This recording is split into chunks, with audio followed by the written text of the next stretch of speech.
Part 4 sa ato ang 50 reasons nganong managbuwag ang mga managtiayon.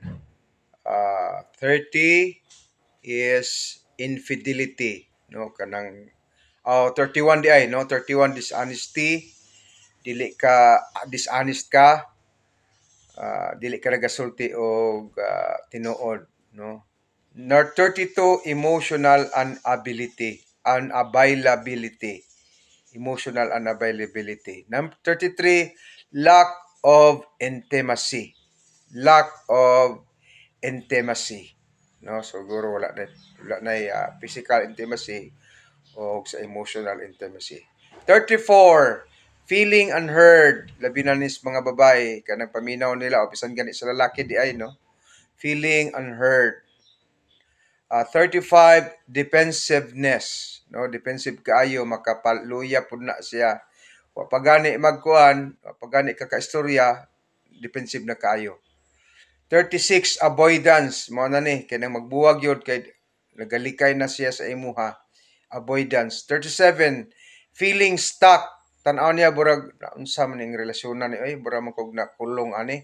So mangita gyud nagpamaagi no makigbuwag siya or magbuwag yun. 38, lack of shared goals. Lack of shared goals. Kulang ang inyong goals ninyo na kay isa dito ang imong asawa na ay goal, ikaw pud nga bana na ay goal, ang bana pud dapat subot sila kulang og goals, no.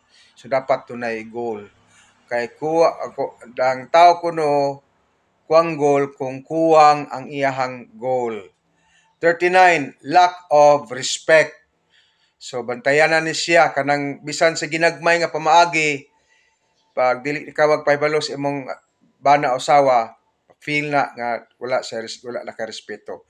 Number 40 is unrealistic expectation.